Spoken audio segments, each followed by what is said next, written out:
Dr. John, we also have some new information today on the coronavirus in kids. Let's talk about that. More than 500,000 kids in the U.S. have had COVID-19, according to the American Academy of Pediatrics. More than 70,000 of those cases reported in just a 2-week period from August 20th to September 3rd. That's a 16% spike. That's a 2-week period that ended less than a week ago. What else does this report tell us about the virus in kids, especially as we know kids are going back to school right now? And Allison, what it tells us is that kids definitely do get this virus and they can be affected by it. And like you said, the American Academy of Pediatrics is saying since the pandemic started, over 500,000 kids have gotten COVID-19. That's just under 10% of the COVID-19 cases. And so they are getting it. They are suffering consequences from it. And granted, they don't get it as much or have as many complications as adults do, but they can get it and they can certainly spread it on. And like you mentioned, over the last few weeks, they've really seen a spike in those cases. They think part of that is because of more testing, but also part of that is because these kids tend to be grouping together in the summer, doing more activities with other kids and other family members, and they're getting coronavirus that way and spreading it as well. The concern is when they go back to school, what's going to happen. Now, the school is a more controlled environment, so that's certainly going to help, and schools have guidelines and guidance in place to what to do in case there is a coronavirus outbreak or some cases in their school, but those need to be followed very closely, and the students, the parents, the staff, the teachers all need to make sure they're understand exactly what to do in cases like that, Allison. Dr. John, I know a big concern, especially in multi-generational families, are that kids may go back to school, then they'll bring the coronavirus home with them and infect their families, particularly if they've got older family members, grandparents who may live with them. Advice for parents to help reduce those odds, to try to get their kids to and from school more safely? And you're right, Allison, and that's what that American Academy of Pediatrics report is showing us, that they can get it, they can bring it home. If they bring it home, they can spread it to other family members. And those families have multi-generations in their house, especially ones with the elderly who might be at higher risk or those with pre-existing conditions. You want to be extra careful there. So a few things parents can do is understand what's going on at the school. Talk to the school beforehand and during school to find out what's going on with COVID cases there. If there is a case in the school, how close was your child to that? Should you be concerned about them? Should they be quarantined? And what do you do with other family members? Well, if the one child is potentially exposed, they need to be quarantined, separated from those other family members that are at higher risk, definitely. And then, of course, the masks, the hand washing, the distancing we're talking about. But the main thing is to understand what's going on at the school so you can prepare for what you need to do at home, Allison. All right, Dr. John, always great to see you. Thank you so much. You bet. I love it because it's a school setting. Now here they can actually have somebody physically right there with them, watching them, that is a teacher, and having a teacher on the computer. So it's like a win-win situation. I work from home some days. I will, go into the office some days. It just depends, and I'm blessed to have that flexibility, but I'm not at home every day. So it's important that my daughter has somewhere that she can go and feel safe, and that she will still get the learning that she's supposed to. I begin to think about kids and what the school does for them. Certainly it's the place where they get an education, but it's also the place where many of those kids eat. It's the place where many kids are referred for a health service, especially for a mental health service. It's the place where children who live in an environment that's not safe for them, it's their safe place to go. And I begin to think about our churches that were at that time, and still mostly are here in Houston, they're closed. And so we have all this space. When we said, well, what if our United Methodist churches opened up and allow students to come in and have access and provide a loving and encouraging environment, and we can kind of connect with the school district, it'll be like a match made in heaven. This is like more of a safe environment for her to be around. It's time for me to be back in work. I've been at home working since March, so it's time for me to get back to work. And they offer lunch, they offer breakfast, stretch time, outside time, so this is like perfect for the kids. The reason why I chose this option for my kids to go to church is because I did not have the internet service and plus the time schedule. So, like, I can't be with my kids and go to work during the daytime at the same time. I think some of them would have quit their jobs. I think they would have been out and hustled again looking for some more friends they could, get their kids to stay with. It's just such a heart-wrenching decision to have to make. And I'm sorry that some of them would have had to quit their jobs, because in this environment that we're in now with COVID, there aren't a lot of opportunities. So you got to hang on to what you got. And Priscilla joins me now. Priscilla, we heard from parents using the program there, the directors.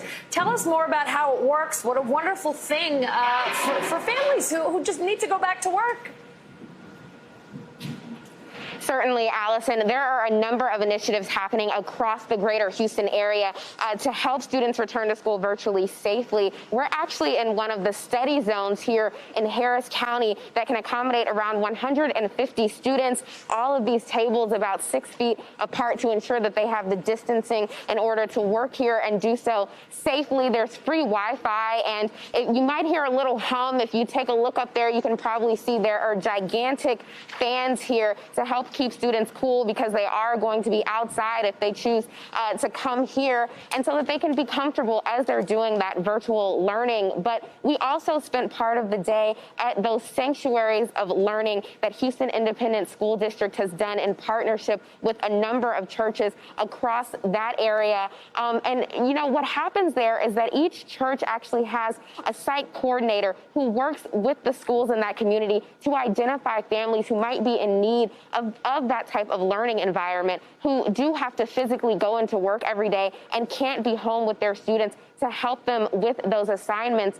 And so those students pack up those laptops, they take them into those churches, and we got a peek inside that one where you heard from those parents just a little while ago, and most of the students were divided into classrooms with 3 to 4 students per classroom, still doing their learning virtually, but there was an adult in the room to monitor them, to help them if they needed it. And that is exactly what's key here, and what a lot of the parents that I spoke to were looking for. And that's also going to go a long way for teachers.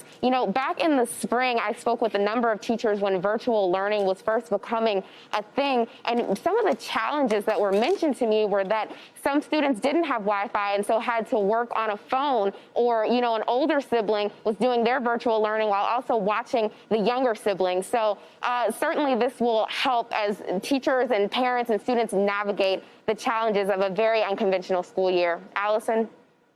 So one of the things that I did right after the presidential primary because of COVID is buy new automation equipment so we could double our capacity. And we were really geared up in the March primary to handle about 1.2 million ballots. Now we can handle all 1.7 million if we had to. Wow. So what you're seeing here right now is this test material going through.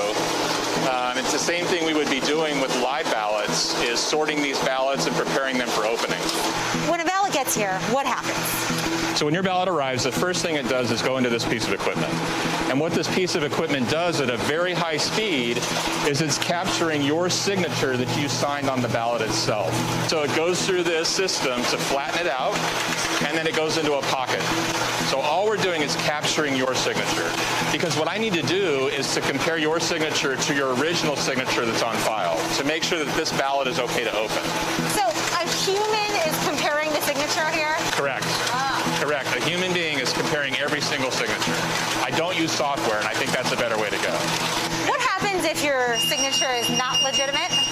If your signature does not match, it goes to another tier for additional review. And if that team says it doesn't match, it goes to a final tier for review, and then we'll send a letter to the voter. But if your signature is legit and it's approved, then where does this ballot go? Then it comes right back through this piece of equipment again. We sort it down to the precinct level, so each individual precinct throughout Orange County. So if I have to do a recount after the election, I don't have to go back and sort all these again. And then it's also outsorted for good signatures and bad signatures. If it's a good ballot, it's then going to go to one of these stations over here. It comes into this machine here, and this will split the envelope open and allow the operator to take the ballot out without seeing the ballot. To maintain that anonymity.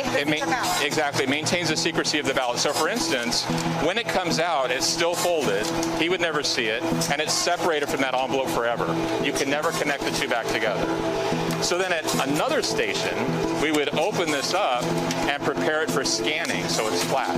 To count the votes. To count the votes, exactly. And when it hits that team over there, they cannot connect a name with the ballot itself. Because this is just your secret ballot that is it. That's correct. So what happens is, after that opening process is done and the ballot is flattened, this is the moment of truth, because now it comes in and we scan it and we're capturing all the data where the voter actually voted. How will it be different than past elections? It'll be twice as fast.